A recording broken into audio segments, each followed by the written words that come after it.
I used to have everything, at least, that's how it seemed to everyone around me. I had a family who depended on me, a career that was thriving, and a house that spoke of success. It was the kind of life you work your entire existence toward, the one where you can sit back and finally think, I made it. I'd worked hard for everything. It wasn't handed to me, and every success felt like a personal victory. My job was secure. I was climbing the corporate ladder. Lisa, my wife, was beautiful, loving, and proud of the life we'd built together. And our 2 kids, precious little faces full of dreams and hope, completed the picture of a perfect family. We were the definition of what others aspired to have. But then, just like that, everything came to a screeching halt. It started with the first meeting, the one that felt like a bad omen. My manager called me in to inform me of the company's downsizing. At first, I thought it was a joke, maybe a misunderstanding. But when the words, "We have to let you go," echoed through the room, I realized it wasn't. My job was gone, just like that. I was in disbelief, my thoughts racing. It wasn't possible. How could this happen to me? I had worked so hard to get here. At first, it didn't seem real. I went home that night, barely able to digest the news, still in shock. I kept telling myself it was just temporary, that it would all work itself out. But it didn't. Days turned into weeks, and nothing came. I sent out resumes, networked with everyone I knew, and applied to dozens of jobs. But it seemed like the world had moved on without me. I tried to keep the anxiety at bay. I told myself I was being silly, that this would pass. But as the days wore on, the weight of what had happened started to settle in. Lisa didn't understand. She had never had to deal with this kind of pressure. She had always been the one who didn't worry about the bills, the savings, the future. She lived in the now. She had her friends, her parties, her social calendar to keep her distracted. And I tried not to hold it against her. But how could she not see? How could she not see the strain it was putting on me? We had always been comfortable. I had made sure of that. She had the jewelry, the clothes, the lifestyle she wanted. I made sure that we had everything we needed and more. I was proud of that. But now, with no job and no real income coming in, it was all slipping away. The first time I mentioned cutting back, she looked at me like I was crazy. It wasn't that she didn't care. I think she just couldn't comprehend what it meant. She didn't understand the fear I was feeling, the suffocating panic that had settled in my chest. I needed her support, but it was as if she was in a different world entirely. I wanted to talk to her, but every time I did, it seemed like I was speaking a different language. "We need to sell some things," I said, hoping to ease the financial burden. "We can't keep living like this." Her response? It wasn't what I expected. She wasn't angry or defensive. She just didn't get it. "What do you mean, sell things?" she asked, like it was a trivial matter. "I'm not selling my jewelry, my clothes. I've worked hard for that. I deserve to have nice things." Her words hit me like a physical blow. Of course, she deserved nice things. She had worked hard too, in her own way. But this wasn't just about her anymore. This was about our family, our future. How could she not see that? Days turned into weeks, and the tension grew. I began to notice more subtle changes. She started staying late at the office more often, claiming she had work to catch up on. I didn't think much of it at first, just assuming she was doing what she had to do to keep her job. But when she came home late one night with a story about attending a work event, something didn't sit right. I didn't say anything, but I couldn't shake the feeling that something was off. And as the days passed, I noticed more late nights and more work events that never quite made sense. I tried not to make assumptions. I wanted to trust her. But then, one night, after putting the kids to bed, I found myself alone in the living room with the TV off, the house eerily quiet. I was scrolling through my phone when I got an alert, an email from my bank. I opened it absent-mindedly, expecting nothing. But the moment I saw it, I froze. There had been a large withdrawal from our account, a sizable amount that I hadn't authorized. It didn't take long to figure out that it was Lisa. She had taken money from our savings. I didn't know if it was for a purchase or something else, but I couldn't ignore it. I waited up that night, watching the clock tick slowly, waiting for her to come home. When she finally did, the air between us was thick with tension. I didn't ask where she'd been. I couldn't. I had already seen too much. You took money out of our savings, I said, my voice calm but hard. Lisa froze, her face going pale. I had to, she said quickly, avoiding my gaze. I needed to buy something. The excuse didn't add up. There was something in her tone, something defensive, that made my stomach turn. It wasn't just the money. It was everything. The late nights, the constant parties, the way she pulled away from me, like I was no longer a priority in her life. And that's when it hit me. She wasn't just checking out of our finances. She was checking out of our marriage. My heart sank as the weight of it all crashed down on me. I wasn't just dealing with a financial crisis. I was losing her too. The woman I had worked so hard to provide for, the woman who was supposed to be my partner. She was slipping away, and I didn't know how to stop it. I never thought I'd find myself here, standing in the middle of my own home, confronting my wife about things I never thought I'd have to ask. But here I was. After everything that had happened, after months of trying to ignore the growing distance between us, I could no longer pretend. I needed answers, and I wasn't going to wait any longer. I had already seen enough to know that this wasn't just about money.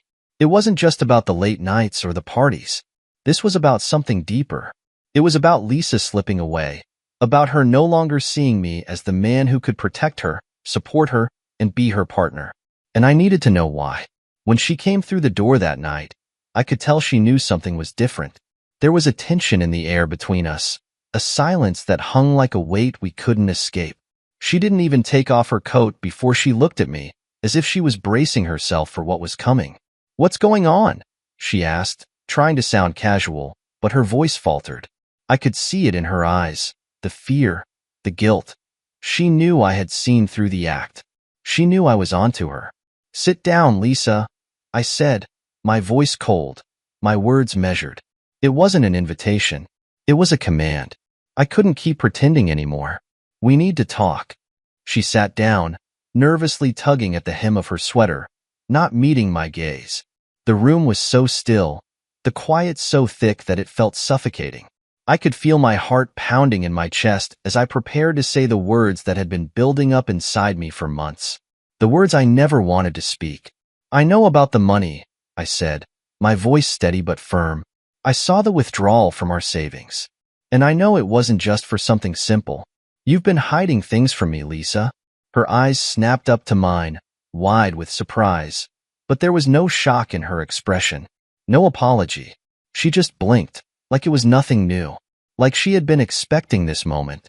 I felt a surge of anger, but I kept it under control. I couldn't let her see how much it hurt. I had to stay calm. "I wasn't hiding anything," she said quickly, the words spilling out, defensive. "It was just a small thing. I needed it. Okay? It's not like it's a big deal." "A small thing?" I repeated, incredulous. "Lisa, our savings were for the future, for the kids, for our security.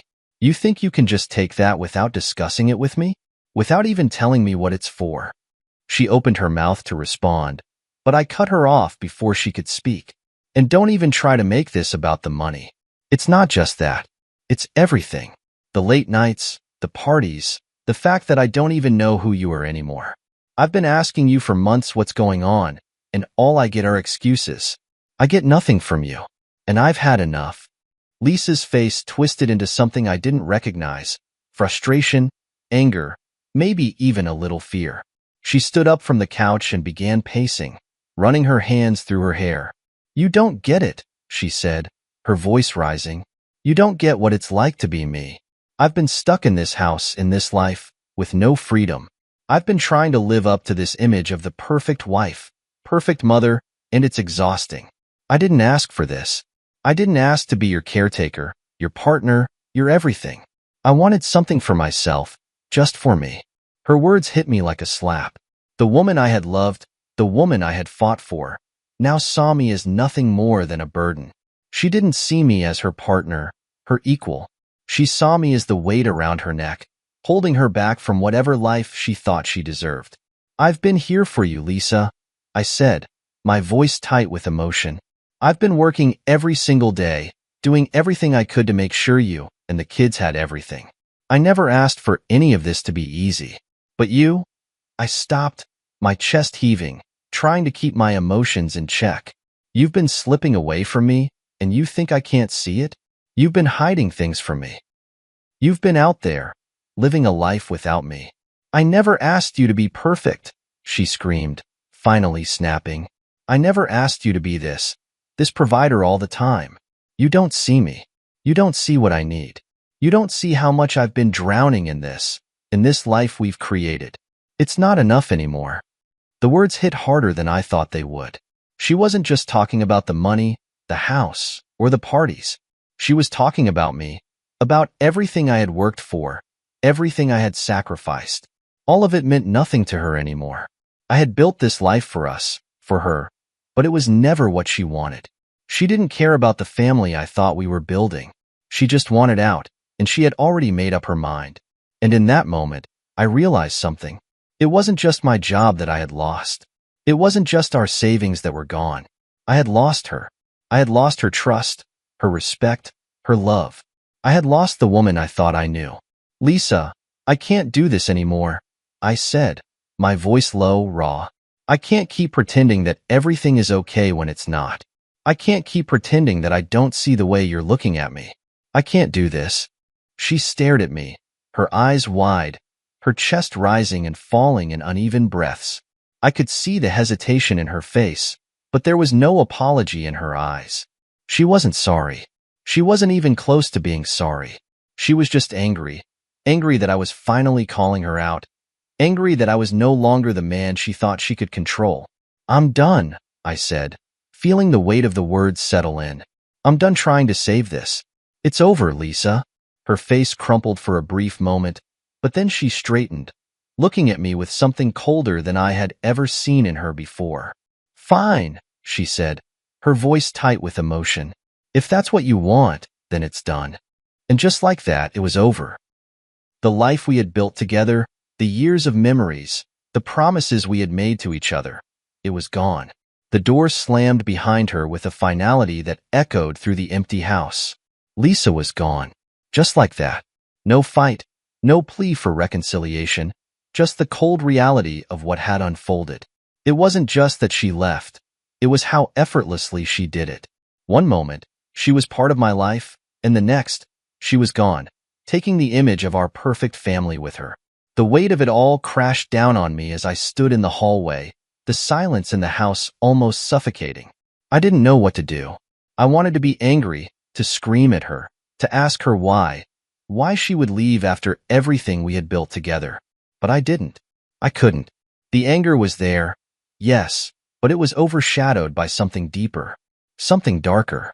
The humiliation, the crushing sense of failure. I had lost my job, my wife, my family, and now, my dignity. I was a walking ghost, drifting through the motions of life, but unable to connect to any of it. As the days passed, the reality of what had happened began to set in. Lisa wasn't just gone from my life. She was gone from the lives of our children too. They didn't understand. They didn't know why their mother had left. They didn't understand why everything had changed. I couldn't explain it to them. How do you explain to a child that the woman who once kissed them goodnight every night no longer wanted to be part of the family? How do you tell them that their mother had abandoned them? It was the hardest thing I'd ever done, telling them that their mother wouldn't be coming home. That moment when I had to sit them down and look into their innocent eyes and tell them that everything was different now, it nearly broke me. But I couldn't let them see that. I couldn't let them see how much I was hurting. They needed me. They needed me to be strong, to be the father who would protect them from the harshness of the world. They couldn't see my pain, my confusion, my self-doubt. They needed someone to guide them through this storm, and I was it. I moved us into a small apartment shortly after Lisa left. It wasn't much, just a couple of rooms with barely enough space for the four of us. But it was ours. It was all I could afford at the time. I thought I could handle it, this new life, this new reality. But the truth was, I wasn't ready for it. I wasn't ready to have everything I had worked for crumble beneath my feet. I wasn't ready to become the man I had become, the broken man. The man who had lost his family and couldn't seem to put the pieces back together. The weight of failure was suffocating. I had failed Lisa. I had failed our children. I had failed the life I had promised to provide for them, and the guilt gnawed at me every minute of every day. I woke up in the mornings with a knot in my stomach, unable to shake the feeling that I was somehow less than I had been before. Less than the man I had tried so hard to be. The man who could handle anything life threw at him. But I couldn't handle this. I didn't know how to navigate this new life. It wasn't just the physical loss, the house, the comfort, the security, that was hard. It was the emotional devastation, the sense of being completely unmoored, untethered from the life I had known. I could feel the weight of the divorce papers sitting in my mind, even though they had already been signed. Every time I looked at my children, every time I saw their confusion, their pain, I was reminded of the fact that I had failed them. I wasn't just a man who had lost his wife. I was a father who had failed to keep his family together. The first few weeks were the hardest. I spent my nights awake, staring at the ceiling, listening to the sounds of the apartment, the quiet hum of the refrigerator, the occasional car passing by outside. I thought about what Lisa was doing, where she was, and what she was thinking. I thought about how she had left me, how she had abandoned us. And every time the thought crept into my mind, I felt a pang of sorrow, of regret. I wanted to reach out to her. I wanted to ask her why, but there was no point. She had made her decision, and I had made mine. I had to rebuild. I had to find a way to move forward, for the sake of my kids. For the sake of the life I still wanted to create, even if it wasn't the life I had imagined. But how? Where did I even begin? I didn't have an answer. I had no clear path forward. The fear of failure was paralyzing. Every time I looked at the bills, every time I looked at the empty apartment, I felt the weight of the world on my shoulders. I was terrified. I was terrified that I wouldn't be able to provide for them, that I wouldn't be able to make up for what had been lost. The pressure was crushing, but I couldn't show them that. I couldn't show them how afraid I was. They needed me to be strong. They needed me to show them that we could survive this, that we could find our way through the darkness. I threw myself into finding work. Anything, everything. I worked odd jobs, whatever I could get. It wasn't glamorous. It wasn't what I was used to, but I kept going. I didn't have a choice. The kids needed me to keep it together. I didn't have the luxury of falling apart. I didn't have the luxury of taking time to mourn the loss of my life.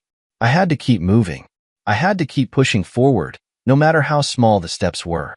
But inside, I was broken, and I knew it.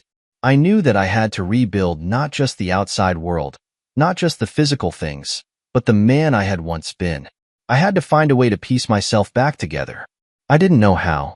I didn't know if I could, but I had to try. The months that followed were nothing short of a relentless grind. I woke up each day with a sense of urgency, a drive that I had never felt before. But there was no joy in it, no satisfaction. It was pure survival. Every morning felt like I was stepping into the ring again, facing down the world that had already knocked me down. I had to keep getting back up, no matter how many times I stumbled. I couldn't afford to let up. I had 2 kids relying on me, and every step I took felt like I was walking a tightrope, balancing on the edge of something far too fragile to survive another mistake. The apartment was small, cramped, and not what I was used to. It was nothing compared to the house I had lost, the home that had been so full of life, of laughter. I could still picture it. The way the kitchen smelled on Sunday mornings, the sound of our kids running through the halls. It was gone now, and in its place was this sterile little space that was barely enough for the 3 of us. Every room was a reminder of what I had lost, and yet, I didn't have time to dwell on it. I had to keep moving. I had to keep the kids fed, keep the lights on, and make sure they felt safe in a world that had become so unpredictable. I threw myself into finding work, anything, everything. There were days when I didn't even know if I was making any progress, when I was just throwing myself into job after job with no real sense of direction. I felt like I was chasing something that was always just out of reach, but I didn't have the luxury of stopping. My pride was broken, but I wasn't ready to admit it. Every rejection, every dead-end job offer, felt like another weight on my shoulders. But I kept pushing. I had to. It wasn't just about me anymore. It was about my kids, about the future I had promised them, even if that future looked nothing like what I had imagined. There were nights when I would lie awake in bed, staring at the ceiling, the weight of everything pressing down on me. I thought about Lisa. I thought about what she had done, about how she had walked away from us without a second thought. The anger I had felt when she first left had faded into something else, something darker. I wasn't just angry anymore. I was humiliated, broken. I was a man who had lost his wife, his home, and his sense of purpose. I didn't know how to rebuild that. I didn't know where to even start. But the kids, they were my reason for getting out of bed every morning. They were the reason I kept moving forward, even when I felt like I had nothing left to give. I couldn't let them see how broken I was.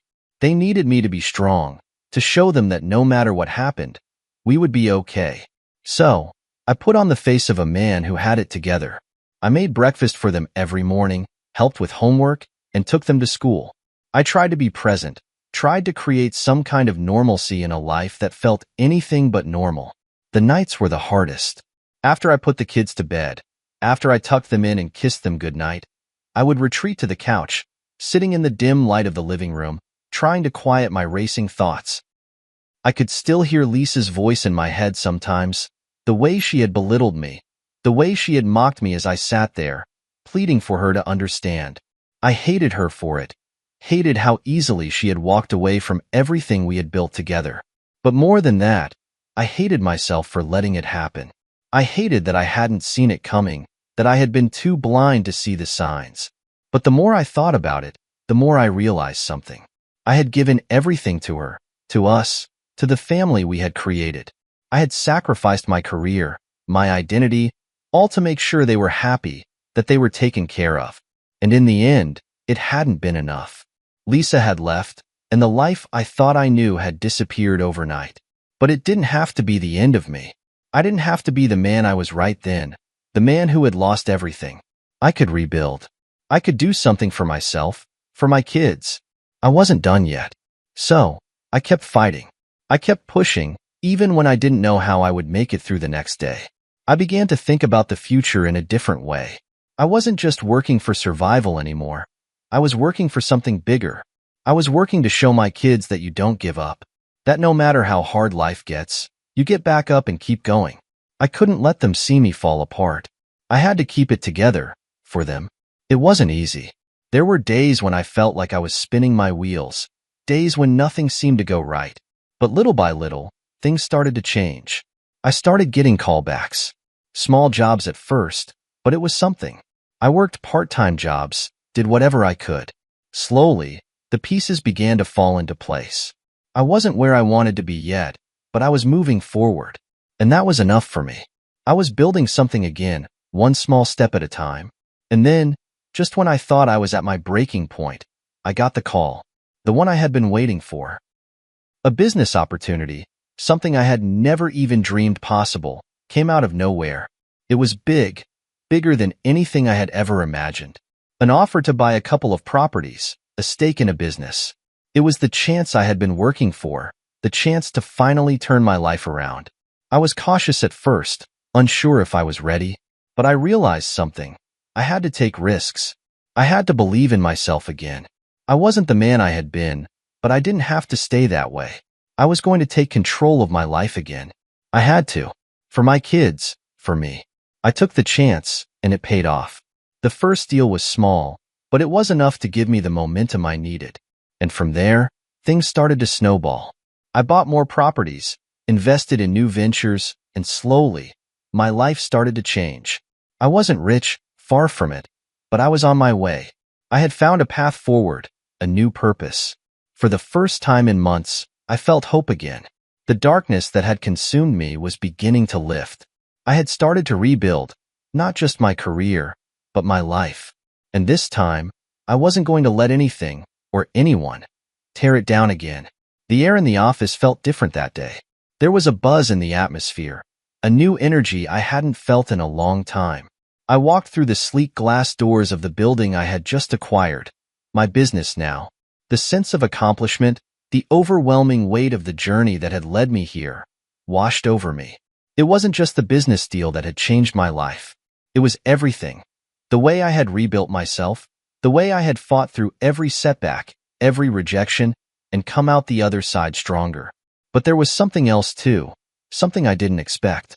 As I walked through the corridors, seeing my name on the office doors and hearing the hum of activity around me, I felt a strange mix of pride and anticipation. This wasn't just a new chapter for me professionally, it was personal. I had come a long way from the man who had been humiliated by Lisa and her boss. And now, everything was different. I was in control. I wasn't the man who had been mocked. I wasn't the man who had been cast aside.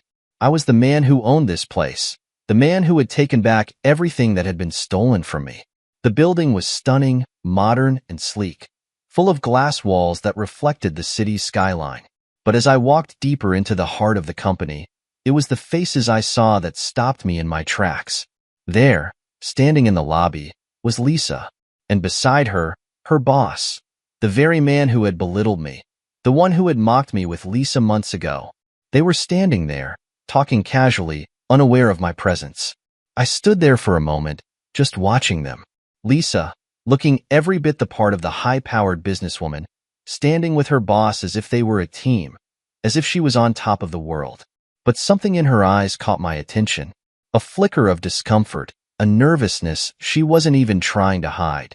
She didn't see me at first, and neither did he. They were lost in their conversation, laughing as if everything was still the same. But it wasn't. The anger I had felt months ago, the humiliation, the resentment, all of it rushed back in a tidal wave. The feeling of being discarded, the realization that Lisa had never truly seen me. Not the way I had seen her.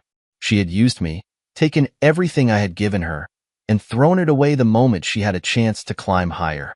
And now, here she was, standing proudly by the man who had treated me like a joke, who had mocked me and belittled my worth. The same man who had humiliated me to my face. But I wasn't that man anymore. I wasn't the man who would sit by and take it. I wasn't the man who would let them think they had one. This time, I wasn't playing by their rules. I was the one in control now. I took a deep breath, straightened my shoulders, and walked toward them.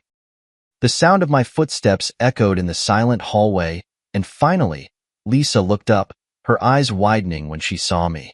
She froze, her mouth opening and closing, as if trying to process the impossibility of what was happening. Her boss turned around, and I saw his face change from casual amusement to pure shock.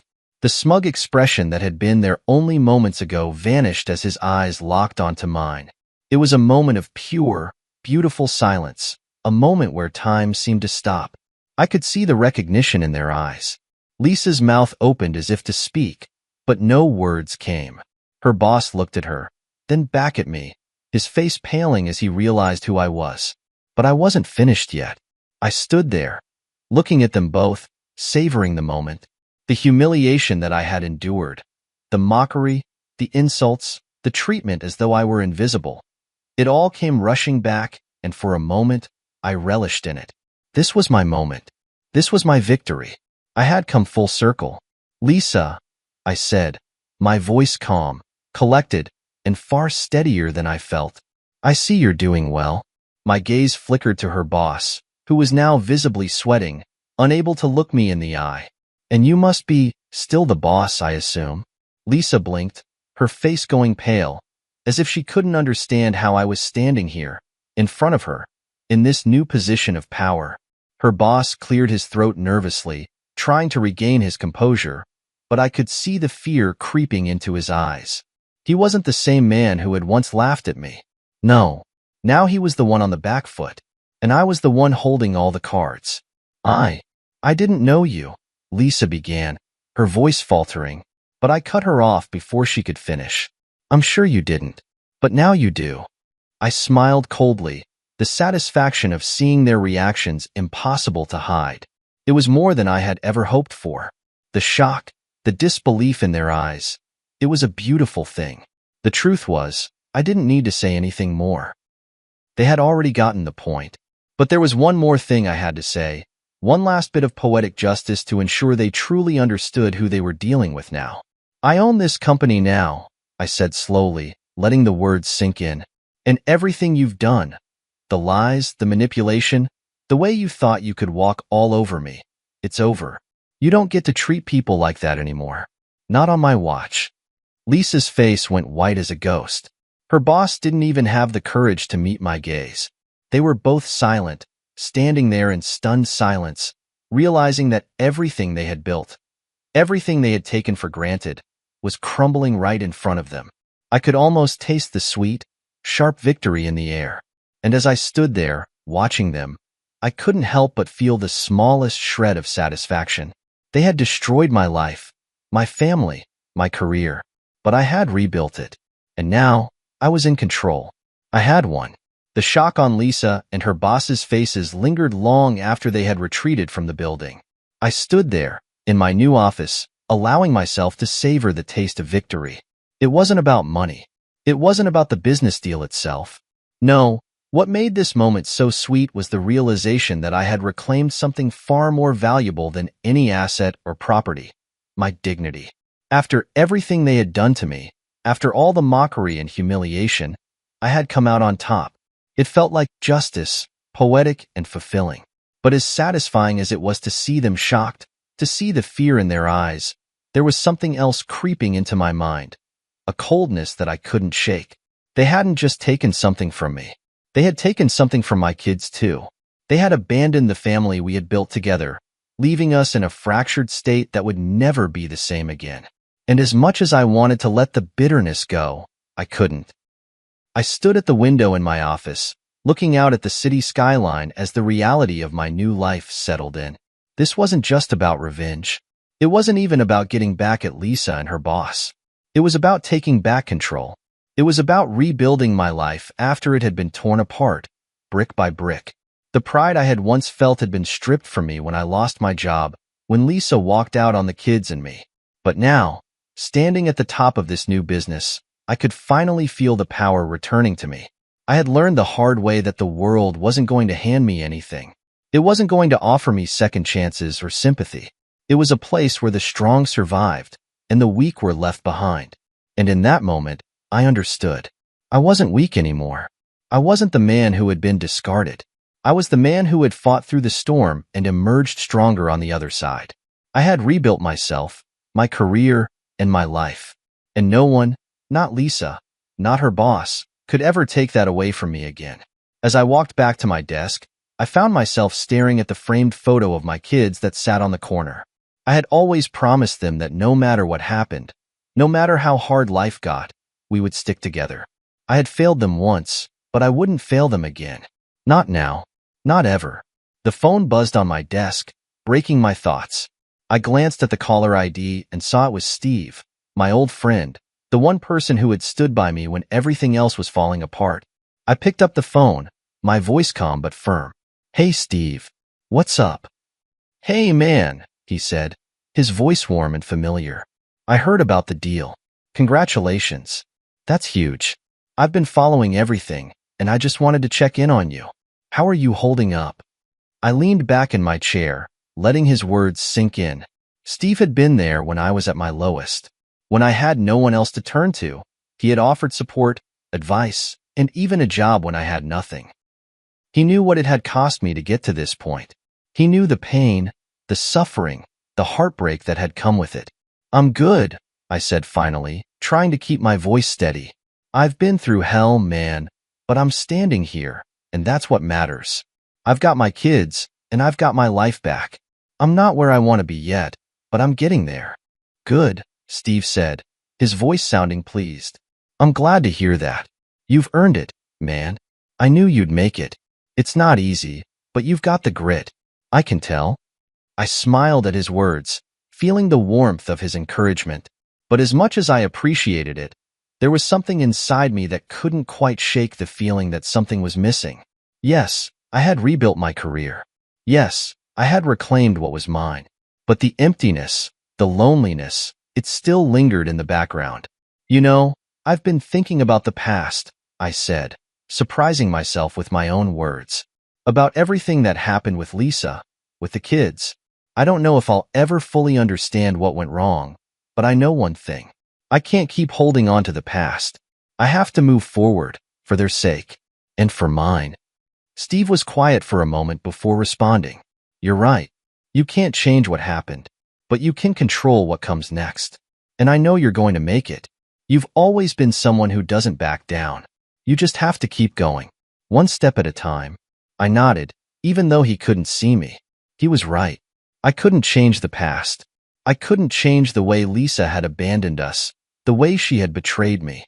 But I could control what happened next. I could build a future for my kids, for myself, and that was what mattered. The past was a lesson, but the future? That was mine to create. As the call ended, I sat in the silence of my office, staring at the city skyline once again. I had a long road ahead of me. There would be more challenges, more setbacks. But I wasn't afraid anymore. I wasn't afraid of failing. I wasn't afraid of the things I had lost. I was stronger than I had ever been, and nothing was going to take that from me again. I had rebuilt my life, and I wasn't going to stop now.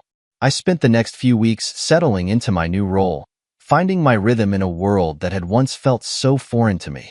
There was a strange satisfaction in watching the business operate smoothly, seeing the fruits of my labor starting to materialize.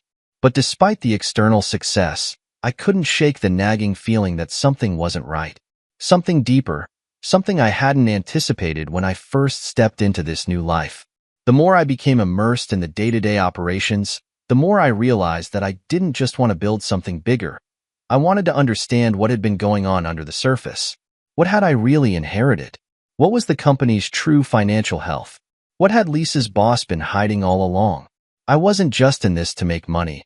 I was in this to ensure that nothing and no one could ever tear me down again. I needed to understand every corner of this business, every deal, every transaction that had taken place.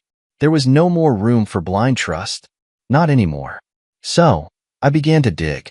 I spent hours in the office late into the night, poring over financial records, reviewing tax documents, and looking for any inconsistencies. It was like peeling back the layers of an onion. At first, it all seemed fine, but the deeper I dug, the more I began to see the cracks, the lies, the corruption that had been festering beneath the polished surface. The company's finances weren't just shaky, they were deeply flawed, and it wasn't just mismanagement. There were signs of embezzlement, fraudulent transactions, and deliberate misreporting of profits. I couldn't believe what I was seeing. It was like a cold splash of water to the face. Lisa had married into a world of lies and deceit, a world where her boss had built his empire on the backs of those he had manipulated. I wasn't just dealing with a business rival who had belittled me in the past. I was dealing with a criminal, a man who had used Lisa's trust and my weakness to cover up his shady dealings. They hadn't just been laughing at me. They had been profiting off my ignorance, using my vulnerabilities to advance their own schemes. I took note of everything: the discrepancies, the questionable transactions, the meetings that had clearly been designed to hide something. The pieces were all there, scattered in the paperwork. The connections, the patterns, they were all too clear to ignore. I had been living in the dark, just like everyone else, blind to the level of deception that had taken place right under my nose. I felt a rush of power as I realized that I now had the upper hand. I wasn't just a pawn in someone else's game. I wasn't just a man who had been tossed aside. I was the one who held the cards now. I had the proof, the evidence that could destroy everything Lisa's boss had worked for. And that was exactly what I intended to do. But I had to be careful. I had to play this right. If I moved too quickly, if I acted out of anger or desperation, it would only undermine everything I had built. No, I needed to be methodical. I needed to make sure that when I exposed these people, there was no turning back. It had to be airtight. I had to gather everything I needed to ensure that the consequences would be severe. I spent sleepless nights working with my legal team, organizing the evidence, preparing for the moment when I would make my move. I wasn't just going to expose Lisa's boss to the board. I wasn't going to just ruin his career. I was going to make sure he paid for everything he had done, not just to me, but to everyone he had exploited along the way. It was about more than just revenge now. It was about justice. The more I uncovered, the more I realized that I had been right all along. Lisa had chosen the wrong side, not just in our marriage, but in her career. She had aligned herself with a man who had no honor, no integrity. He had used her just like he had used me, and now I was going to make sure that his empire came crashing down. But the deeper I dug, the more I saw how interconnected everything was. The The more I realized how many people had turned a blind eye to the truth, how many had profited off the lies. It wasn't just Lisa's boss. It was the whole system, the entire network of corruption that had been running behind the scenes. I had to expose it all. I couldn't just take down one man. I had to make sure everyone who had been complicit paid the price. I began to feel the weight of the decision I was making. This wasn't just about getting back at Lisa, at her boss. This was bigger than that. This was about taking down an entire system of exploitation, a system that had been built on deception, on using people as pawns in a game that no one but the powerful ever won. I was no longer fighting for my own dignity. I was fighting for something greater. As I continued to gather the evidence, I began to plan my next move. I couldn't afford to make any mistakes. I couldn't afford to be reckless. This wasn't a game anymore. It was a battle, and the stakes were higher than they had ever been before. The more I learned, the more determined I became. There was no turning back now. I had found my purpose again. This was why I had fought so hard to rebuild my life, to make sure that those who tried to tear me down would never get away with it. The moment was coming. I could feel it in my bones. I wasn't going to just reclaim my life. I was going to take everything from them. I had spent days, weeks, meticulously preparing for this moment. Everything I had worked for. Every sleepless night, every document, every piece of evidence I had collected, had led to this. The stakes were higher than ever. This wasn't just about exposing the man who had destroyed my life. This was about dismantling the empire he had built on lies, manipulation, and greed. And I was going to be the one to bring it all crashing down. I walked into the boardroom that morning, my footsteps echoing in the long, silent hallway. The company had been buzzing with activity, but it all felt so distant, so irrelevant now. I wasn't just a man looking for justice. I was a man who had been wronged, a man who had been humiliated and thrown away. And today, I was going to make them all see the truth. The room was already filled with familiar faces, the board members, executives, and the company's legal team. But there was one person missing, Lisa's boss. I had already arranged for him to be there. The moment I had my evidence, the moment I was ready, I would strike. I needed him to see this, see how far his actions had gone, how much he had cost not just me, but everyone around him. I sat at the head of the table, my eyes scanning the room. There was no fear in me now. I had come this far, and I wasn't about to let anything or anyone stop me. I could feel the weight of the room's eyes on me. They knew who I was, who I had been. The man they had once laughed at, the man they thought was weak, now stood before them as the owner of their company. I could see the looks on their faces, curiosity, uncertainty, fear. They didn't know what was coming, but they could feel it. The door opened, and in walked Lisa's boss, the very man who had mocked me, who had belittled me in front of her. His presence in the room was almost laughable. He walked in with the same smug confidence he had always had, as though nothing had changed. He didn't even notice me at first. He had always been so consumed with himself that he couldn't see beyond his own reflection. But when his eyes finally landed on me, I saw it. The flicker of recognition. The moment when he realized that everything had shifted. The man he had once looked down on was now the one in control. I stood up, slowly, deliberately, letting the weight of the moment settle between us. There was no need to rush. He had taken everything from me. My career, my dignity, my family, and now, it was my turn to take everything from him. "Sit down," I said, my voice calm but firm. He hesitated for a moment, his eyes narrowing in confusion, before he took a seat across from me. "I've spent the last few weeks going over the company's financials," I continued, my eyes never leaving his, "and I have to say, what I've uncovered has been enlightening." The room fell silent. The tension was palpable, thick enough to cut through the air. I pulled out the folder that held everything I had collected. Documents, emails, spreadsheets, all the evidence that would bring him down. I placed it on the table, slowly, making sure everyone could see the contents. Fraudulent transactions, misreported profits, and embezzlement, just to name a few. I paused, letting the words sink in.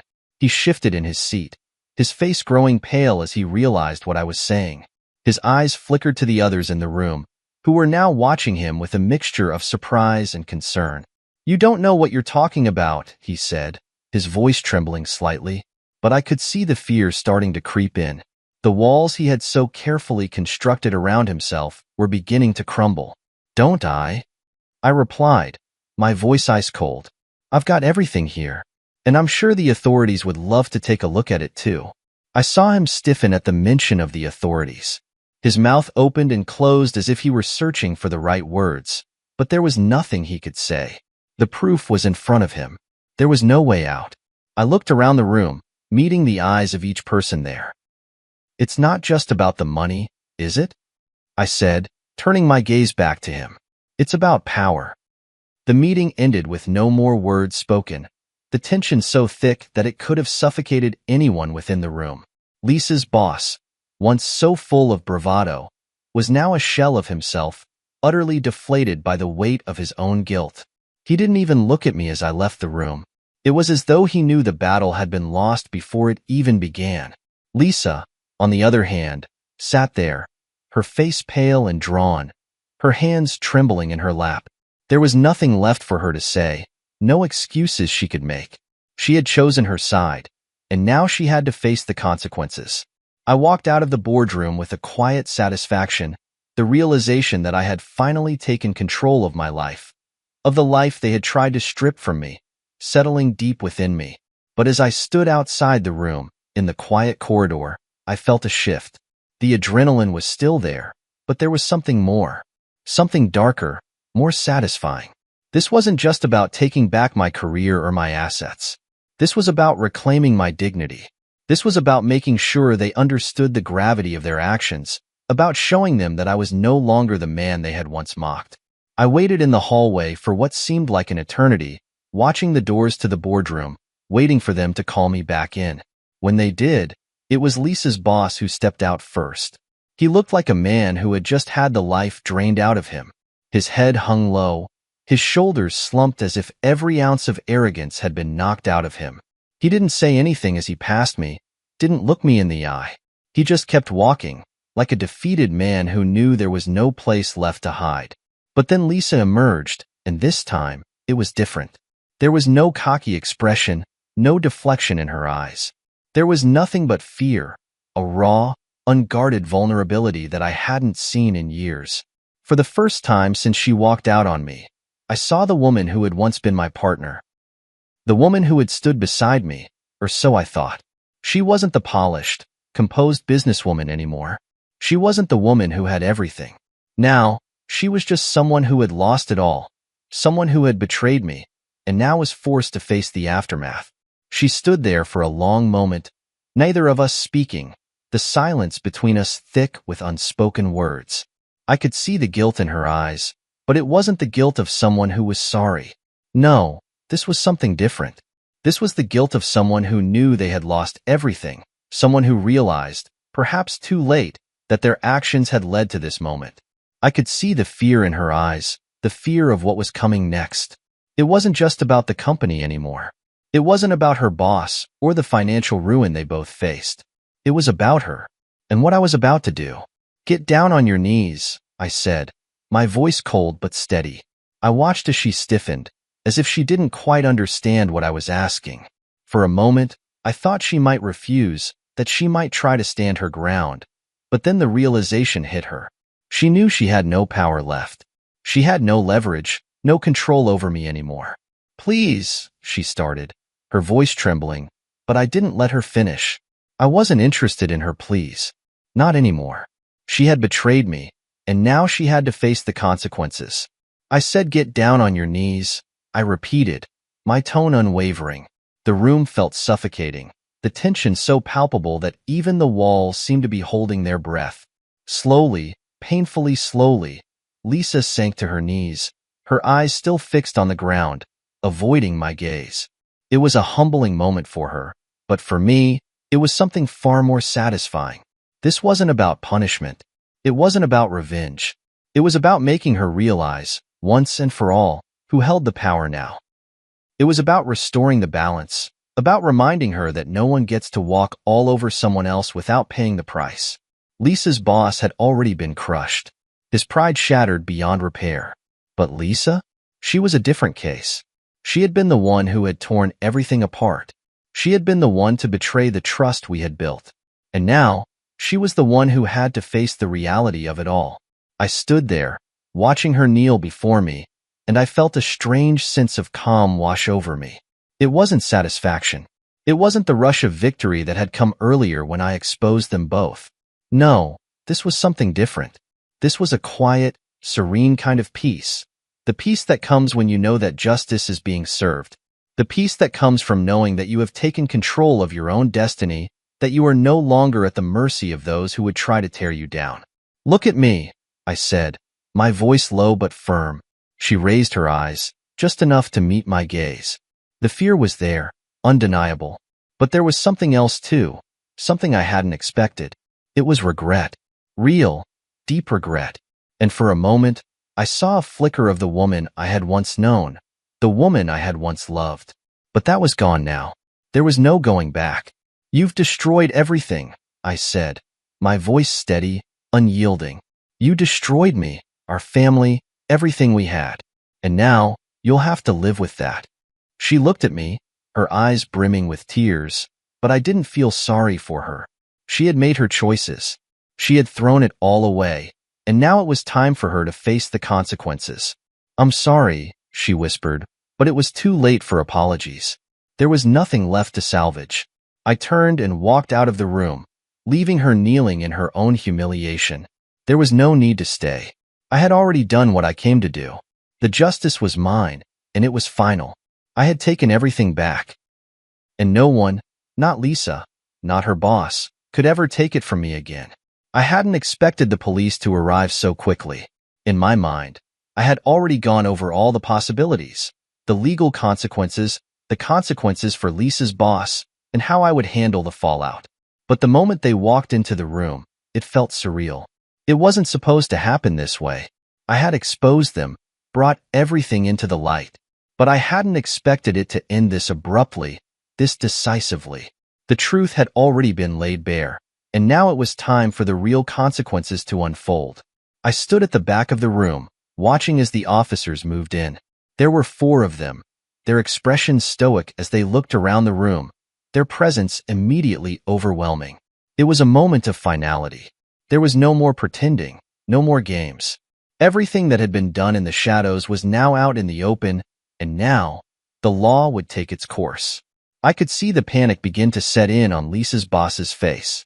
He had been quiet, almost motionless since I had exposed him, but now, as the officers approached him, I saw the fear, real, raw fear, etched across his features.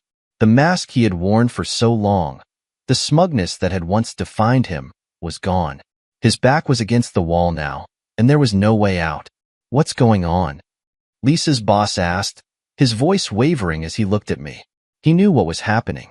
He knew why the officers were there, but it didn't stop the fear from creeping into his voice. His hands trembled as he tried to remain composed, but it was no use. The truth had caught up to him. One of the officers stepped forward, a woman with sharp eyes and a no-nonsense attitude. She didn't respond to his question. Instead, she walked straight to him and motioned for him to stand up. "You're under arrest," she said simply. The words hung in the air like a death sentence, for embezzlement, fraud, and various other charges. "You have the right to remain silent." Lisa's boss stood up slowly, as if he were in a daze, his eyes darting around the room in panic. The officer placed his hands behind his back, snapping the cuffs on his wrists. The moment was surreal. I watched as he was escorted out of the room, his shoulders slumped, his head down, completely defeated. This was the man who had once mocked me, who had thought he could walk all over me. And now, here he was, being escorted away in handcuffs. He had no power left, no control. Everything he had built, all the manipulation, all the lies, had come crashing down. I felt a strange sense of satisfaction watching him leave. It wasn't the satisfaction of revenge. No, it was something deeper. It was the satisfaction of seeing justice being done, of seeing the consequences of his actions finally catch up with him. It was a reminder that no one was invincible, that no one could hide behind lies forever. But as the officers led Lisa's boss out of the room, I turned my attention to Lisa. She was sitting there, still on her knees, looking completely broken. Her face was pale, her eyes wide with fear, but it wasn't just fear. It was guilt, regret. She knew what was coming. She knew that her actions had led to this. But she had no one to blame but herself. She had chosen this path. She had walked away from me, from our family, and now she was paying the price. The officers moved toward her next, and I watched as they spoke to her in calm, measured tones. She looked up at them, her face a mixture of disbelief and terror. Her lips trembled as she tried to say something, but the words wouldn't come. The woman who had once been so confident, so assured, now looked like a shell of her former self. She had been brought to her knees, literally and figuratively, and there was no way out. I didn't feel sorry for her. Not anymore. I had spent too long trying to understand her, trying to make sense of everything she had done. But now, as I watched her being handcuffed and led out of the room, I felt nothing but cold detachment. This wasn't about her. It wasn't about the woman I had once loved. It was about the justice that had been denied for so long. It was about making sure that no one, not even her, could escape the consequences of their actions. The officers escorted Lisa out of the building, her steps slow, reluctant, like she was walking toward her own execution. I didn't look back as the door closed behind her. There was nothing left for me to say to her. There was nothing left to feel. It was over. I stood there in the silence of the room, watching the aftermath unfold. The life I had once known, the life I had tried to hold on to, was gone. But in its place, something new was being built. I wasn't the man I had been before. I wasn't the man who had been humiliated and discarded. I was stronger now. I had learned to fight, to survive. And this, all of this, was proof that no matter what life threw at me, I would always find a way to come out on top. As I walked away from the boardroom, I couldn't help but feel a strange sense of relief. It was finally over. The battle had been long and hard, but I had won. Lisa and her boss would face the consequences of their actions, and I would move forward, building the life I had always deserved. The life I had fought so hard to reclaim. And no one, not Lisa, not her boss, and certainly not the ghosts of the past, would ever take that from me again. The days that followed felt surreal. It wasn't just the arrest of Lisa's boss or the collapse of the life I had once known. It was the weight of everything. The culmination of the journey I had started when I first lost my job, the unraveling of my marriage, and the rebuilding that had followed. But this was the end of that chapter.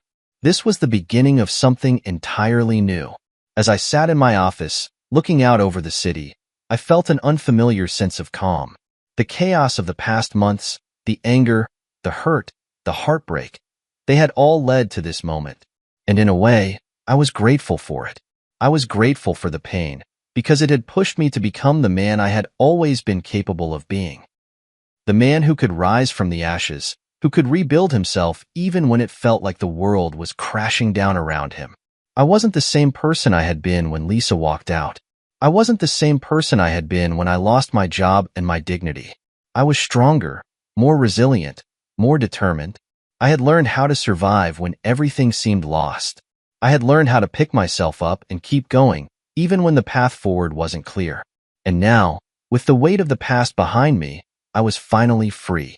But freedom didn't come without a price. The phone rang, breaking my thoughts. I glanced down at the caller ID and saw that it was Steve again. I hadn't heard from him in a while, but I knew what he wanted to talk about. The same thing we had talked about before. My progress, the changes in my life, the business I had built. But this time, it was different. This time, I wasn't calling him for advice. I wasn't the man who had lost everything.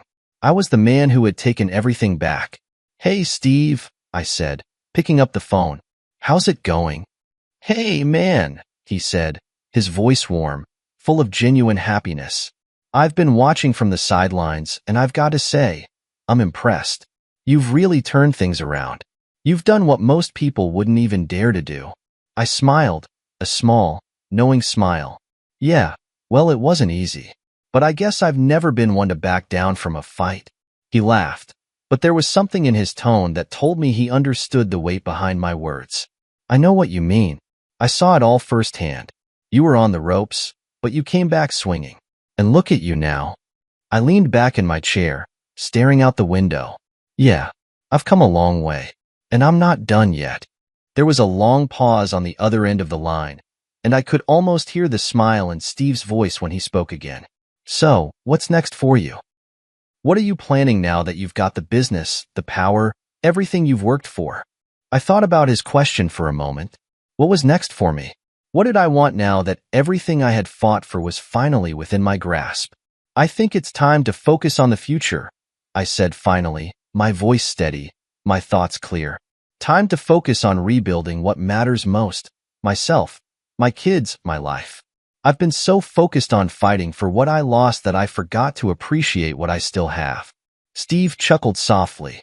That's a good way to look at it. It's easy to get caught up in the chaos, but you've come a long way, man. You've earned the right to enjoy it. I nodded, though I knew Steve couldn't see me. Yeah, I've earned it, and I won't let anyone take it from me again.